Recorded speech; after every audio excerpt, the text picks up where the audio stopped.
without further ado, I will pass the floor to Jamen, who will be giving the first constructive speech.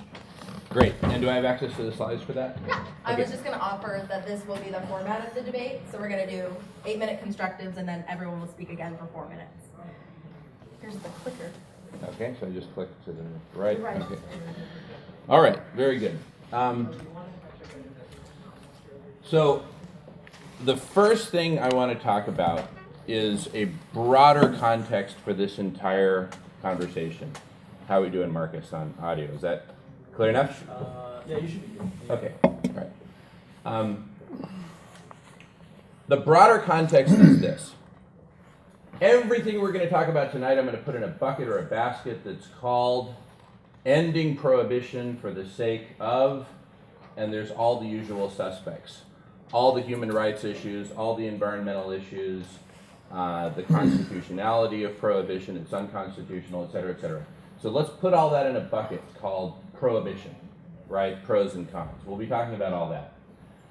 There's a much broader context, which if even 3 people in this room, of those who haven't spoken with me before, can guess what it is, I'd be surprised. The broader context is this. We are in the middle of an environmental crisis of absolutely epic proportions. It's called abrupt climate change. How many of you are familiar with the term abrupt climate change as distinct from climate change? Okay, this is a crisis within a crisis, is the fact that not a lot of people know about abrupt climate change. So, what do the two have to do with each other? Well, first of all, abrupt climate change, we are in the middle of the 6th mass extinction. How many of y'all are aware of that? Okay, good. So the 6th mass extinction is getting worse. Abrupt climate change is accelerating exponentially. And the evidence for it is everywhere. It's just we haven't taken a moment to look at the forest for the trees, so let's take a moment, okay? Professor Guy McPherson is the world's leading authority on abrupt climate change and its impacts. He's Professor Emeritus, University of Arizona. He'll be my guest speaker at the Sierra Club dinners in March and April of this year in Berkeley, California. I'm program chair of the Sierra Club dinners. It's a volunteer role that I've had for a number of years.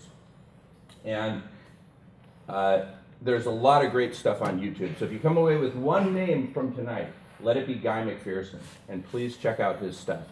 But the bottom line is this. We are on this red arrow path right now, a highway to hell on earth due to carbon emissions, destruction of the biosphere, poisoning of the oceans, melting of Arctic ice, melting of Greenland ice, destruction of Antarctica. All of this is taking us on a path of exponential heating and exponential dying of the biosphere. And since we are way up at the top of the food chain, we are Humpty Dumpty on the top of the food chain. And as the food chain collapses, we're set up for a major crash. So severe that Professor Guy McPherson gives us maximum 10 years before human extinction, given the path that we're on. So I propose to you that the most urgent thing we could possibly be discussing is finding an off-ramp from this highway to hell that we're on. This is like an asteroid coming towards planet Earth, but that we're not ready or willing to see, right? For a number of reasons. By the way, is this 8 minutes? Does this include Jamie's time? Or, well, yeah, he'll have his own. Okay, great, thank you. So,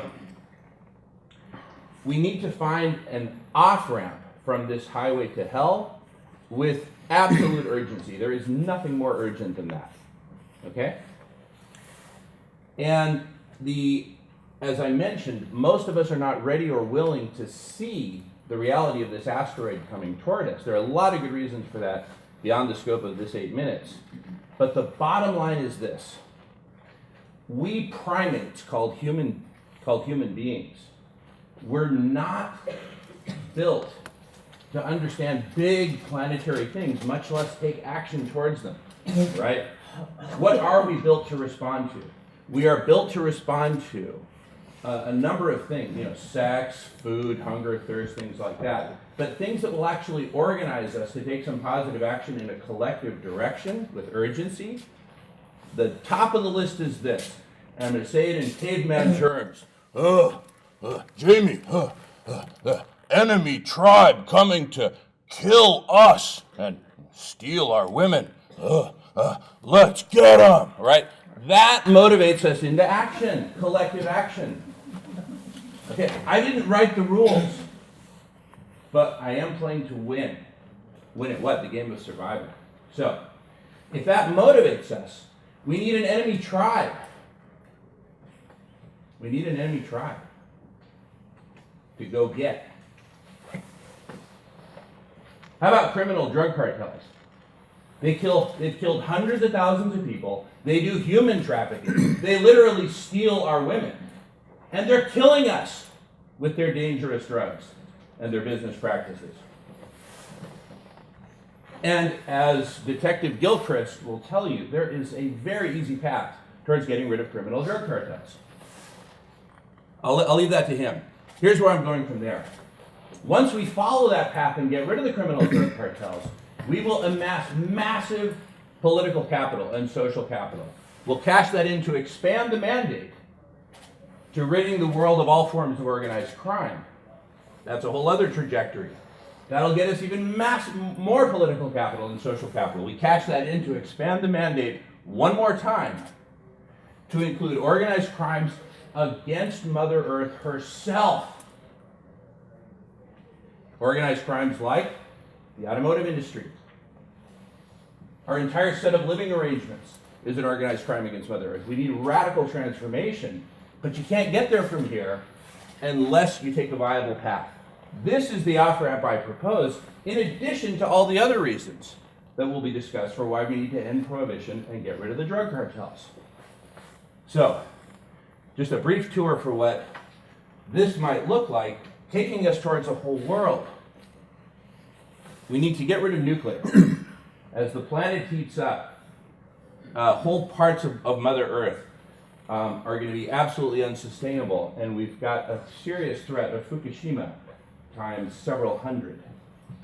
That would fry the atmosphere and destroy all life on Earth. So one of the key things that we need to do is build our colleges all around the world to A, preserve life, and B, make darn sure we shut down nuclear, even if we go Mad Max. What's an arcology? It's like Noah's Ark, except a bit more sophisticated. Here's the first go at one, Arco Santi by Paolo Soleri. How many have heard of Paolo Soleri? Biosphere 2, this is for preserving whole ecosystems in the face of a much more treacherous atmosphere. So like building civilizations on Mars and stuff like that. We need to take this to whole new levels and preserve all forms of life on Earth in the face of what's coming. This is the most urgent thing because we depend upon biodiversity in order to survive. The climate is changing, we need to brace ourselves. Our colleges are one part of it, but more generally, we need to get an off-ramp off of this highway to hell that we're on. Ending criminal drug cartels is a first step, but I wanted to give this broader context. Again, Detective Gilchrist will give all the details for why it's so viable to get rid of drug cartels through ending prohibition. Thank you.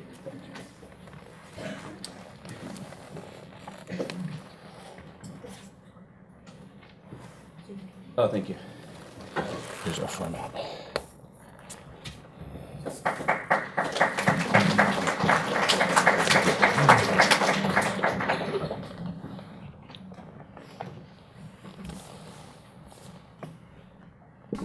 Hello everybody, it is my pleasure to be here tonight debating against two very passionate speakers and with my dear friend McKenna. Tonight, the negative will start with 2 offensive points, and then if time allows, we'll begin to refute some of the arguments that the affirmative side has made. The first point that we would like to make is that legalizing drugs would mean that cartels would shift to other dangerous crimes, such as trafficking, extortion, and weapon dealing. David Francis from the Fiscal Times reported that Mexican syndicates are diversifying their sources of revenue beyond marijuana, cocaine, and heroin. They are heavily involved in kidnapping, #1 in the world.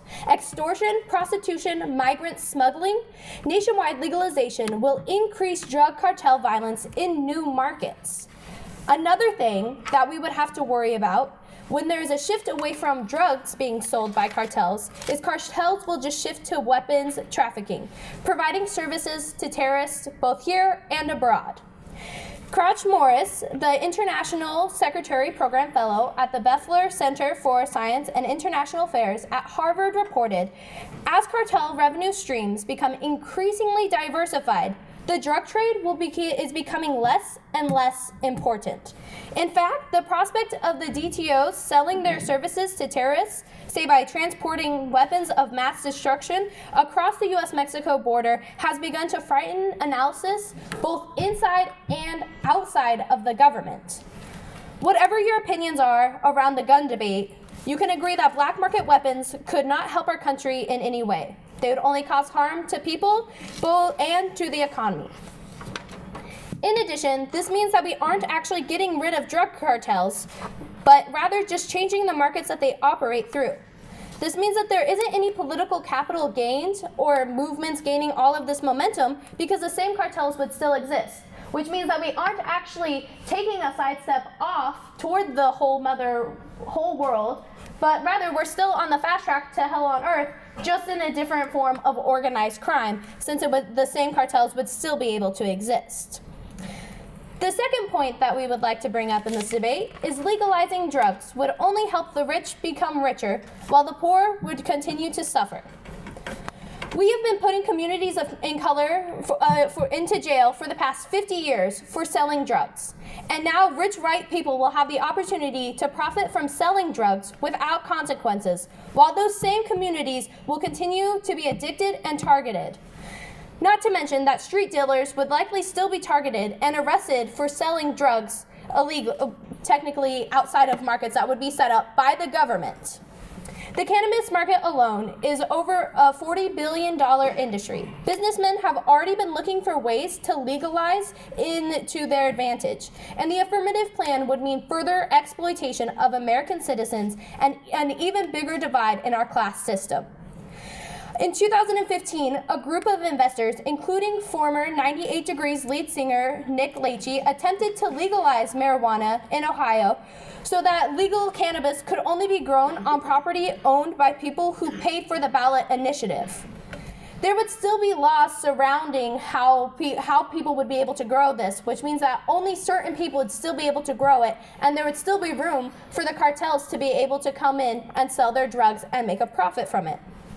A sub-point that we would like to have here is that making the drug industry legally profitable means that there would be no reason for people to stop becoming addicts. We could see a glamorization of drugs like the way the cigarette industry did with their products, making people more addicted to make a profit. Regardless of the good intentions behind creating or getting rid of laws, the rich who are in power will continue to find ways to turn that into profit for them, no matter what the cost would be to average American citizens. Now, on to the affirmative points. The affirmative would have you believe that drug legalization will stave off the threat of the highway to hell. But this is not true. The affirmative is distracting from plausible solutions for saving our environment. We think that the affirmative plan would take far too long to be able to save the environment at the rate that we are moving towards abrupt climate change, and so there should be other policies that we should look at that don't rely on legalizing drugs. Yeah, such as carbon tax, cap and trade, any of those other programs would work. That is all that I have. Thank you.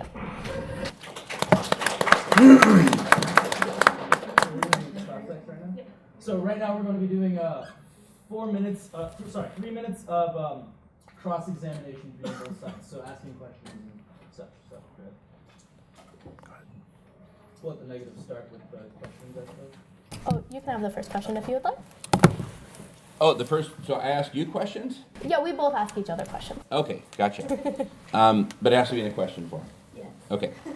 So my first question is, how can you be so sure that removing drugs from the portfolio of criminal drug cartels will actually cause them to expand into these other markets when, A, They have already expanded into these other sectors, fueled by the profits from their primary business, which is trafficking illicit drugs. I think you just answered your own question in that sentence, is they are already beginning to diversify into these other areas, and they still have the money, like all of that revenue, and if we legalized all drugs today, they would be aware of that and continue to work harder in those other areas, because if you have a business, you aren't just like, oh, I don't have a business anymore because laws have changed. You find ways to make your business work under the new laws that exist, and yeah, they would still work to be making profit. Under your legalizing all drugs, would drugs be legal for people under the age of 21? Well, first of all, in terms of legalizing drugs, first of all, I'm not actually I'm proposing that we legalize drugs across the board. What I am proposing is that we end federal prohibition. Ending federal prohibition, what that means is it returns the power to the states. So it's a states' rights issue per the 10th Amendment of the Constitution. Federal prohibition is actually unconstitutional.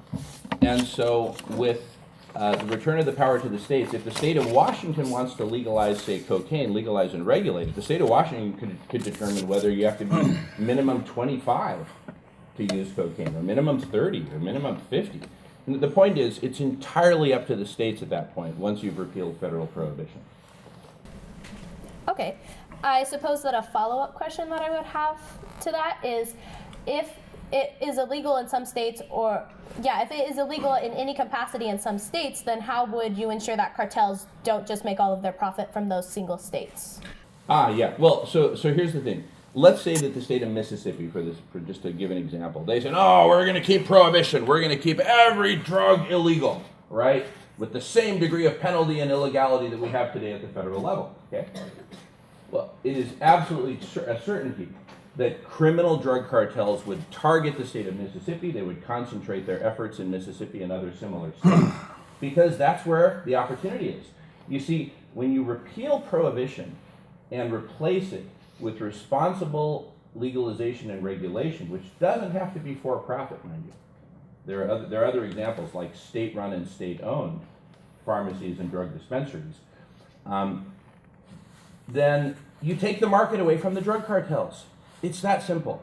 And we have the simplest model for that, which is 1933 repeal of prohibition of alcohol. Prior to the repeal of prohibition of alcohol, you had all these criminal alcohol cartels. Tommy Guns, Al Capone, you know the history. What happened? We repealed federal prohibition of alcohol.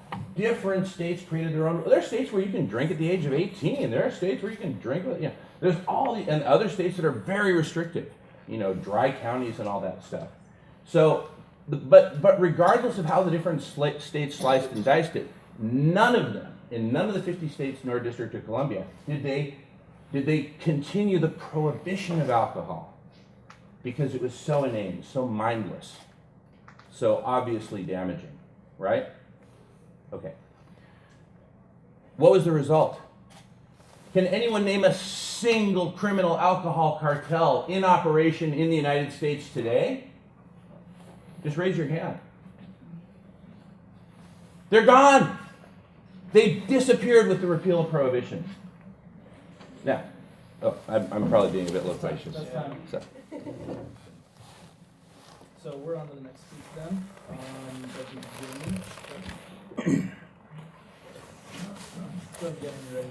Okay. First of all, thank you for this forum and for having me here and for attending. I started my career in local law enforcement. I actually wanted to be a landscape architect, but my skin's too pale to be in the sun. So I ended up with a different lifestyle. Local police department in an Amish community. Then I went to a sheriff's department, and then I went to a county prosecutor's investigations, and then I ended up at the Drug Enforcement Administration. The bulk of my career has been spent in criminal drug enforcement. Practically speaking, because it worked for my schedule as a single father.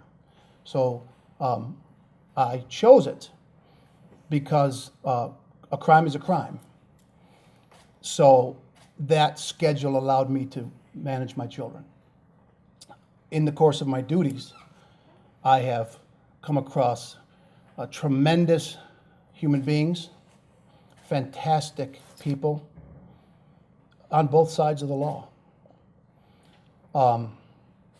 The drug warriors, their intention is pure. You hear about the bad stuff. We all know about the bad stuff. But the bulk of the people that are doing these jobs are doing it truly to keep you safe. And they believe that mission. And I believed that mission. And I don't disbelieve it at the moment or anymore. But I will tell you, having been a practitioner and a tactician and a soldier in the war on drugs, I owned and utilized 3 drug dogs, canines. I've trained thousands of them. That was one of my collateral duties. I had general detective duties, as well as what they call task force officer duties, supporting the DEA mission, as well as managing my dog and the canine units. And I can't give you specifics about what I did because some of the activities are still being performed by some agencies, but I was on an international task force specifically geared towards mass transportation interdiction. An interdiction of mass transportation products is specifically to disrupt the flow of narcotics and narcotics proceeds in and out of the United States. And as I was not a consultant in other countries, although I've followed investigations in other countries, we have these liaisons and trainers and consultants that we send to other countries to help them help themselves, thereby helping us. So there's an entire network of people doing this in other countries where they have no legal authority to do so, but our State Department and their State Department gives us latitude to send our agents, whether they be FBI, DEA, Homeland Security, what have you, into these other countries to provide consultation for several purposes. So we have a finger on what the supply situation is. We can determine what they're facing, and we can provide legal assistance and then send information and data back about what is or isn't working. So let me tell you what I've seen. I've seen nations devastated by the greed and the addiction of Americans.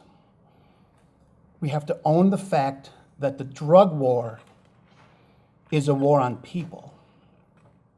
But it's a war on people who wanted to be farmers. And it's a war on people that wanted to raise their family just like we raise our family. Why I became a drug agent is so I could take care of my boys. And I've warred with people who wanted to take care of their boys, but they weren't allowed to grow corn or soybeans or whatever they could market here because they were told, it was told them, you are going to grow this product, thank you, and you are going to harvest it for us, and your lands are now our lands because we are going to sell it to the Americans because that's the market.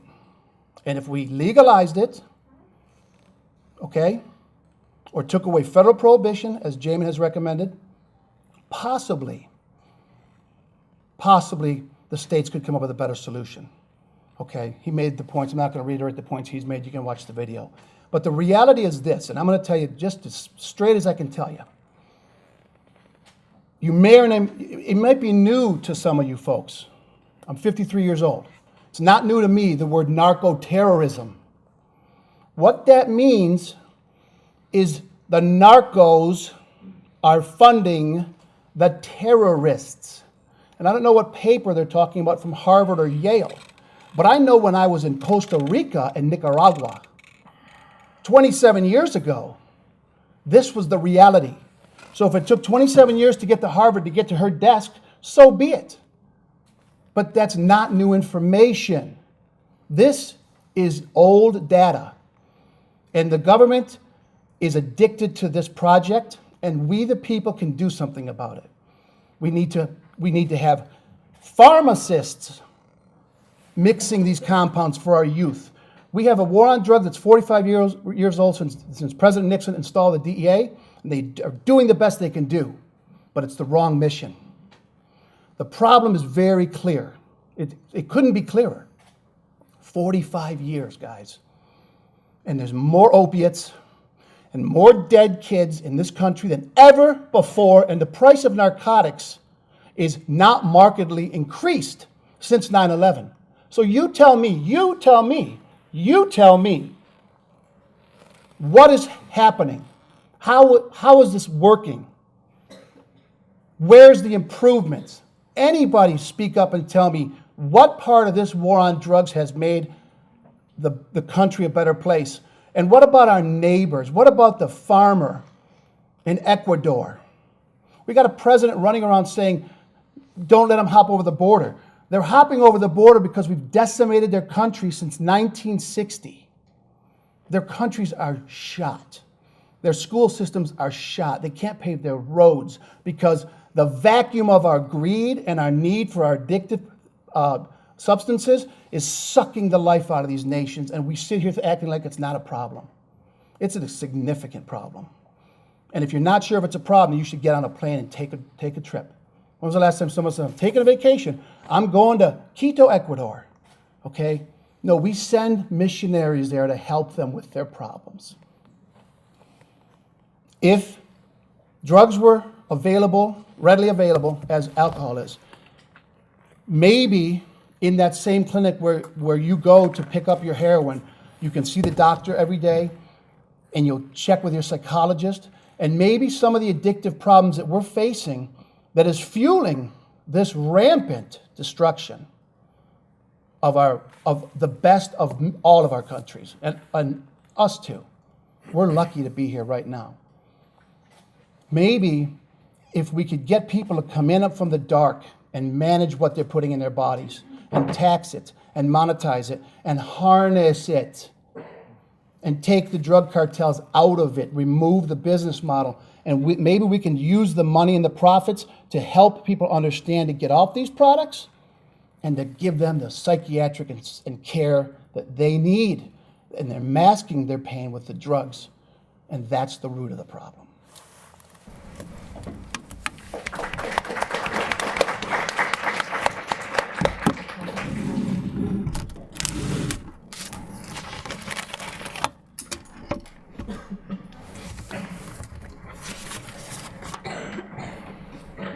Thank you all for coming. My name is McKenna. I've been a member on the team for 4 years, and I'm so excited to be here. So the first thing I wanted to do was reiterate the offensive points that Rebecca brought up in her first speech that went unanswered in Jamie's speech.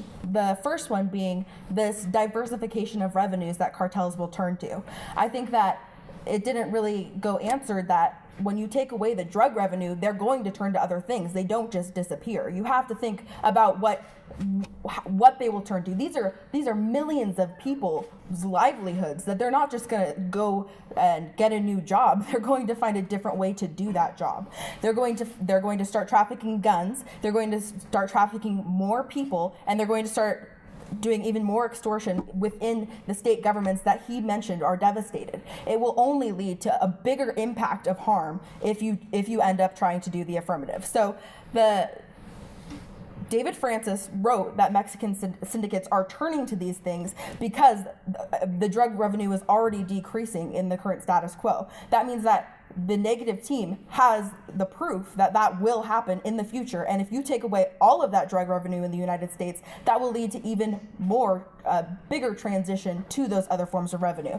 And then the second point that Rebecca brought up was legalizing drugs would only help the rich get richer and the poor get poorer. That economic gap is something extremely important in the United States that has, again, gone unanswered. It's something that the big pharmaceutical companies are the one who will be running these drug legalization markets. If it's legalized, you can sure as hell believe that those big corporations and big pharma will be the ones profiting off of that. And the crime syndicates are they might get cut off from the drug revenue, but also these are people that I bet everyone in this room knows a drug dealer that makes a livelihood off of these things, and their form of revenue is going to be taken away, their livelihood is going to be taken away, and it's going to be given to these rich white big pharma markets, and that is not okay, and that needs to be answered because that's a problem that we have to face if we were to legalize all drugs.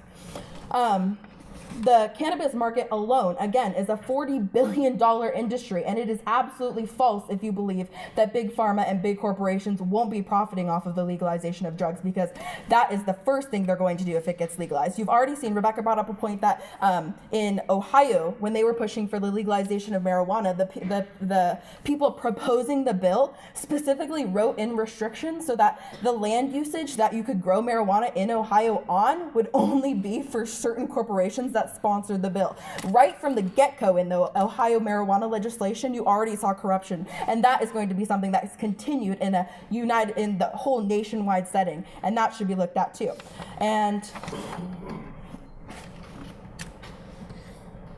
then also, he mentioned pharmaceutical clinics. He mentioned, Jamie mentioned, having places that people can go and get drugs safely. That is also something that big corporations will for sure be profiting on, because they will try and marketize the ways that you can get drugs that would be, they might even make, of course it will probably be cheaper than like buying it off the street or something like that, which will mean that people will turn to those big pharma and will end up just increasing the big pharma industry. And something that needs to be said about that is that is not a good thing, because America is really good at outsourcing, which means that he doesn't have any solvency for the claims of all these nations being destroyed. You can bet your ass that America is going to be doing that too. They're still going to be having Mexico and Honduras and Colombia growing their drugs there. They're still going to be importing them from different places. That's what America does best, is outsourcing from other places. And so bringing those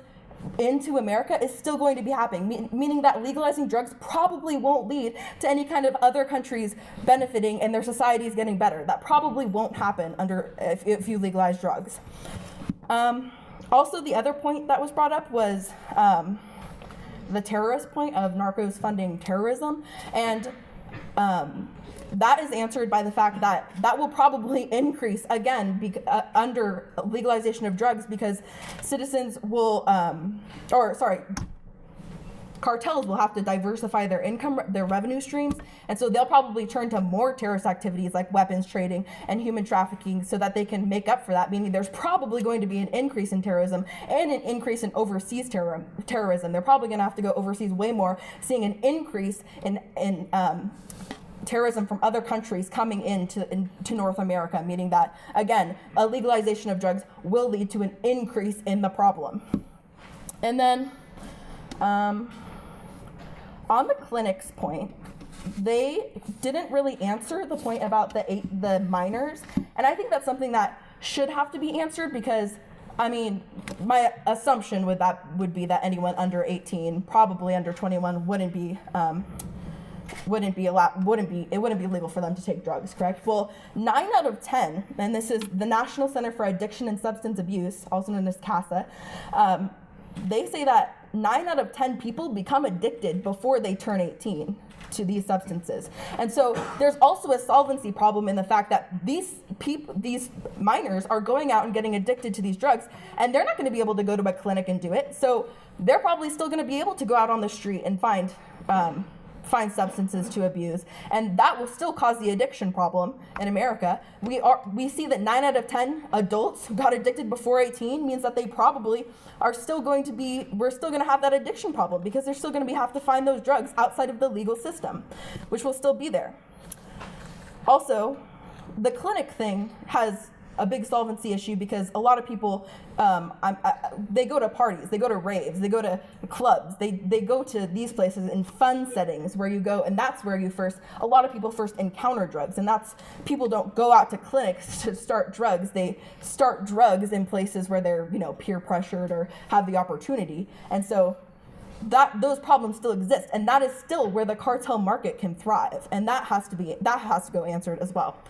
And then the last thing I wanted to talk about was the states' right issue. So first of all, they have to answer the fact that some states will say no. Probably a lot of states will say no to legalizing drugs, right? And so even if it does become a state issue, states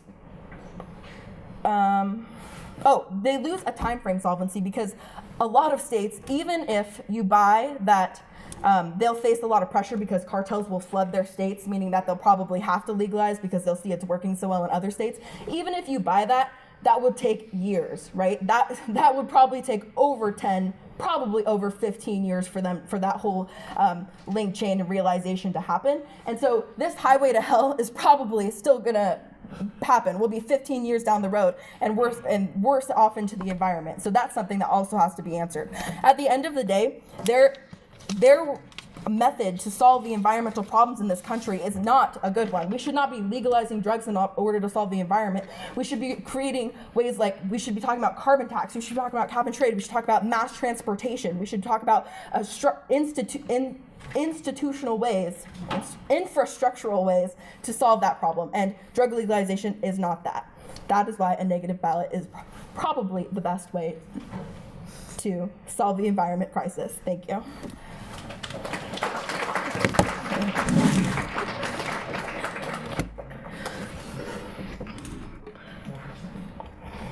So we're going to be doing another cross mix right now. McKenna, if you want to. Yes, Jamie? Okay. Would you like the first question, or? Please go right ahead. Okay, so I guess my first question would be how these clinics would function. If you think that most states, if they said yes and legalized, and they developed these clinics, how they would work, if drugs outside of these clinics would still be legal, is one of my biggest questions. That wouldn't be up to me, but certainly my belief would be that the states, there would be 50 incubators with 50 different ideas. The Nick Lachey idea being one of them, okay? There's gonna be 50 concepts that are gonna rise or fall. And the ones that work well, following the gambling model, they will take off. And the other states will say, wow, we're not generating that revenue here because we have our Interstate Commerce Act, so we're not hopefully not transporting the drugs from state to state. The clinics that are badly needed in this country, walk-in mental health centers, that is critical. Okay, we have mass shootings because people aren't getting the help they need and they're watching crazy stuff on TV and they don't have good families and support systems. So if you can walk in a clinic and say, I'm an addict and I need real help, I can't function, we'll give you a bed, we'll work you through it, okay? And we'll tax the hell out of these products. And if Ohio wants to legalize it, and each 50 states come to a compact where they say, we don't cross lines, California weed is California weed, Ohio cocaine is Ohio cocaine, and just like the state stores do it now, the current market is that model run by the states. And it's successful. Whether or not you're interested in alcohol or not, or want to drink it, it's immaterial. What's material is the clinics are health centers that people can walk into with no stigmatization, and each state will set their rules based on the problems each state has. Do you think that a lot of people would go to the clinic? I know that no one's going now. Okay, so what about minors then? Again, each state. The point, kind of comical, but we're debating. There are very many people go to raves, that is true. But there's not a plethora of juveniles getting DUIs because it's controlled. It's not controlled perfectly by any stretch. I'm not saying that, look at the state stores, they're fantastic. That's not what I'm saying. What I'm saying is clearly the juvenile brain is a growing and very tender organ. There's no debate about that. So the proper approach would be to engage the institutions such as this, the think tanks, as well as the hospitals and the organizations which you cited, the abuse and counseling people, and get the DEA out of it, and get the someone in this. I saw someone in this room today outside. I'm going to paraphrase. He came up to us outside and he said, "Sins aren't crimes," and that's a pretty important thing to think about. Sins aren't crimes. So what we need to do is make sure that we use the Cleveland Clinic or whoever. Organizations have the data to tell us what is the proper age for Ohio or Tennessee or Kentucky to set their bar. That's not for you or me. That's for Ohio, Tennessee, and Kentucky to set their bar. Anybody that would think it'd be appropriate under 21, based on just my rudimentary knowledge of the adolescent brain, is outside there. That's crazy. So we have to take into consideration people need to have access to this when they are physically, psychologically, and spiritually ready for it. And then if they want to go sin, they can go sin. And we can stop this madness. Thank you.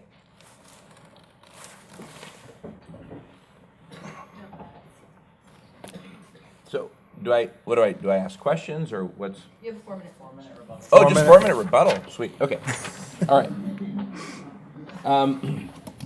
The first point I want to make is regarding organized crime involved in terrorism. And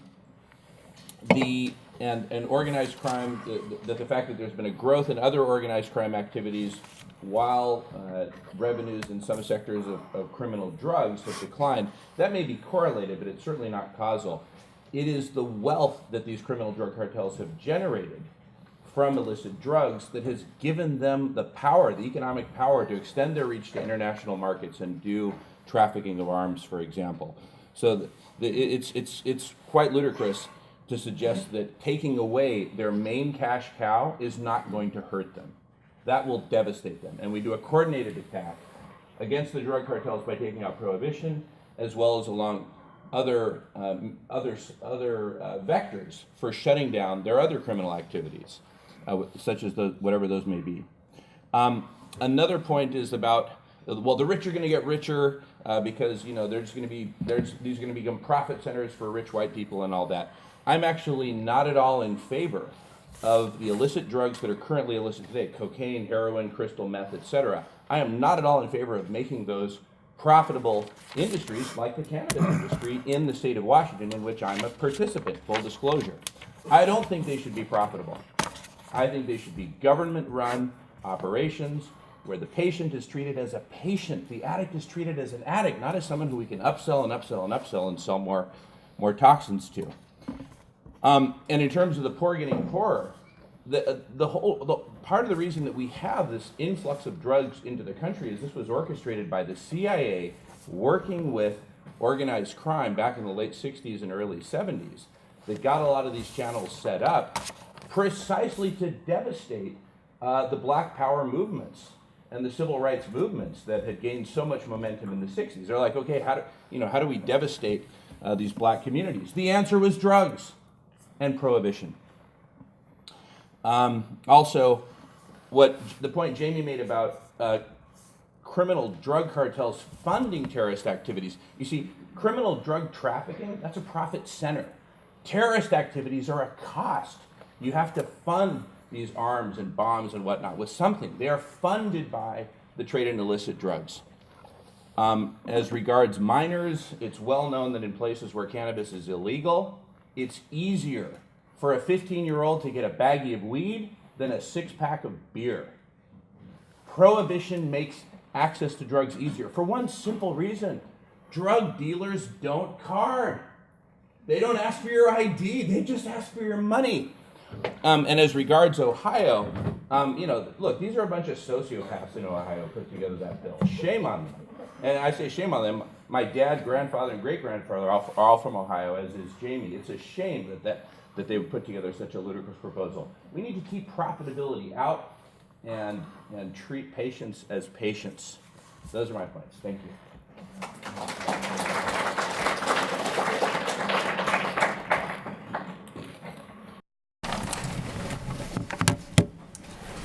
I think that the affirmative has made some really good points throughout this debate, but I think that there are some underlying issues that aren't necessarily being taken care of. We agree that the cartels will be hurt to some capacity by taking away their profits from drugs. But we also think that while they realize that they are being hurt, they won't be destroyed because they are already making diversification in what they're selling today, which means that they will continue to sell more weapons and they will continue to traffic people more to be able to make up for the profit that is being lost. Trafficking people is something that they profit from, that they don't need profits to be able to do that, which means that that is one easy avenue that they are already moving towards. So while they may be hurt in some way, they will not be destroyed in the way that is able to take us from the first circle to the second circle because we just don't have the momentum to destroy all organized crime when the cartels are still existing, just in a different way. And for our second point about the rich becoming richer, I know that they say that it isn't their personal intentions for these clinics to be making profits from for heroin or meth or anything of that sort, but if it's done state by state, states will still have the ability to make that choice for themselves. And if you're going to have, especially in many red states, for example, they choose to, when they have services available, they want to make profit off of it. They aren't states that care too much about the poorest people or people that are addicts already, which means that those are specific states that would be trying to make profit off of it if they were forced to legalize drugs in any capacity. Also, it wouldn't be true. It wouldn't make if the clinics aren't making profit, then that means that the cartels can come in to make profit. Somebody out of all of this will be trying to make profit through legalizing drugs. They say prohibition makes it easier to have drugs, but alcohol and marijuana, different kinds of drugs, are different. There was a market already for alcohol, but prior to prohibition, whereas drugs, the market has all been different, and we've had this war on drugs for a very long time. It's not prohibition that makes it easier, but rather the ability to make a lot of money from selling drugs to people who are still underage. As we said before, 9 out of 10 people who become addicts do it when they are below the age of 18, which means that people will still be trying to find those people to sell to that won't be able to go to those clinics in the first place. So while their points might sound nice, it isn't something that is feasible in any capacity and wouldn't actually be able to move us between the different circles. Thank you.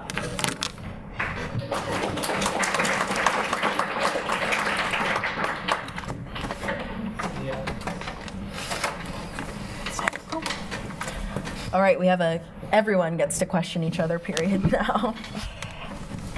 Great. Welcome, Como. Pretend I'm not here. Okay. Great. So, would you like the first question or? Go ahead. Okay, so if in your clinic vision, would drugs still be illegal outside of clinics? Yes. They still would be. So why wouldn't cartels still occupy that space? Because because the purpose of the clinic is to harness it and to give it to an authority that can manage it. Much like needle exchange programs that started 40 years ago when the AIDS epidemic first appeared. Okay, we punished the AIDS victim and we arrested the people with the needles. Now 40 years later, okay, the people in this room that remember that can say, oh my gosh, that was a bad idea, and it did take 40 years to get it right. I'm not saying there's a clinic in every corner, like there's a liquor store in every corner, okay, that it's going to be right away. But I'm going to tell you, it's wrong right now. So we should at least give it a try. That's my point. There are higher thinkers than me that can create these systems. And because it's haphazard whack-a-mole now, Ohio can have this crazy ballot business and other states. But if all the states, which did it with gambling, okay, nobody wanted it, but no one could afford not to have it. People are going to gamble. People are going to drink. People are going to smoke. People are going to do lines of coke. That's what's going to happen. So if we harness it and let the DEA deal with the criminal element and let the FDA deal with the clinics, and let's help people get the help they need. If they're going to be chronically on the drugs at these clinics, we're already doing that with Suboxone and with Vivitrol. That's been going on for 55 years. People who, we walk in, they get the Suboxone, they leave. They get no counseling, they don't get any communication, no one's helping them, they're just turning the receptors off. So they become Suboxone zombies, and they don't really add or subtract from society. So this is a model to take what they did in that system and to pull it, let the medical community pull it, and let the government manage it. And I'm not suggesting the government's good at managing it. The 50 states should manage it, because what I wrote down on one of the points was, there are not always good solutions. Sometimes you only have to choose from bad solutions. I believe this is one of those times. I don't like the fact that there would be wealthy white companies running this, and I don't like the fact that there's current foreign cartels running it. But if there was wealthy companies running it here paying taxes that had punishment that we could punish if they do wrong, that's something that we currently don't have in this system. So that's what I have to say about that. So you just said that The DEA is enforcement, the FDA is compliance. would still exist as an enforcement mechanism outside of these clinics. So why would cartels leave? Because they will be free to stop buying dope from regular people who are going to clinics, and we could focus our effort on them and eradicate them. Okay,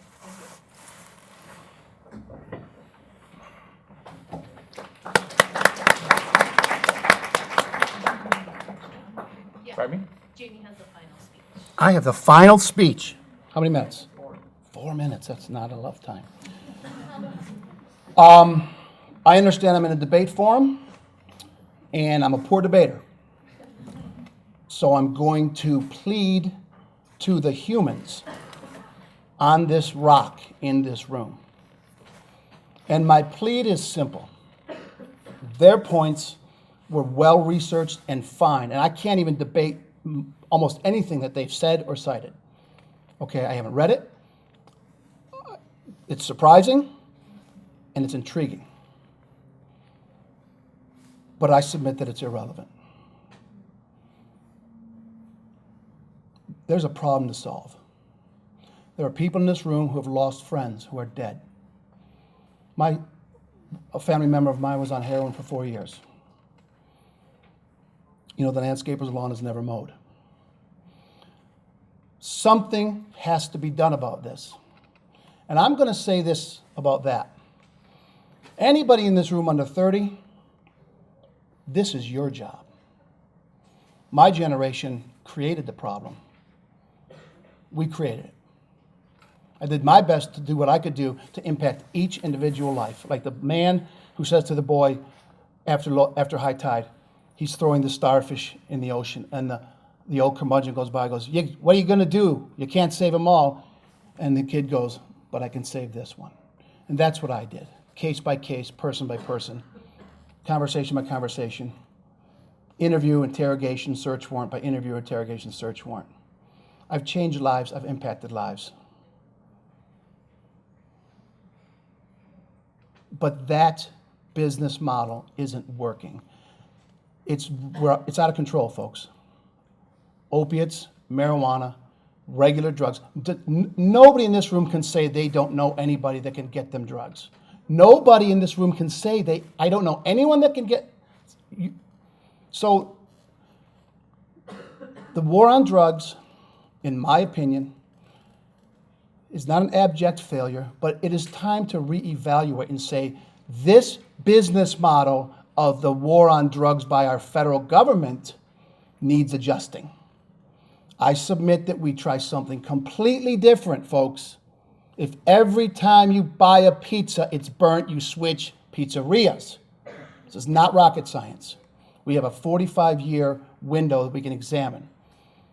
And this is how we do it, right here. In the minds of everybody under 30, take away this from today. I don't know what to do. You don't know what to do. Something must be done. What we are doing is not working. So my final statement is congratulations, war on drugs. You win. Now, what are you folks going to do about it? That's why I flew here from Cleveland, Ohio. I have Cleveland State. I've got Case Western Reserve University. They're not having this conversation. You're having it. So I can tell you all about the cool stuff I did and how I can't get tickets when I get pulled over and all that awesome stuff. But the truth is, it's hurt me. It's hurt my soul to do some of these things to people. 30 years in prison for 50 pounds of marijuana. That's ridiculous. I've done that. That was the mission. I accept the mission. It's a regrettable mission. I tell the people, please cooperate. Let's talk about the guy that sent you here. They don't want to take my advice. It's a dirty pool. It's a tough problem. And so we're here at the invitation of these awesome folks and this great institution because I'm here. I'm here to lay it on you. Tag, you're it. Please fix this. I'm telling you what we're doing, I'm doing, my friends are doing. They can't be here and say it. They're still on the job. It doesn't work. People are dying. Children are dying. Fathers are selling their daughters in slavery. The explosion of trafficking of bodies and humans, I do not believe is necessarily related to drug trafficking, trying to find new businesses. I believe it's the dawn of the internet that's made it so readily available that you can just pick up your Rolodex and pick out what color person you want to do whatever job you want, and they'll get them shipped to you. Okay? These problems are commingled, but they're not caused by one another. Businessmen are businessmen, they're opportunists, and as long as this is in the shadows, we can't really see what's going on, and that's the problem. Thank you.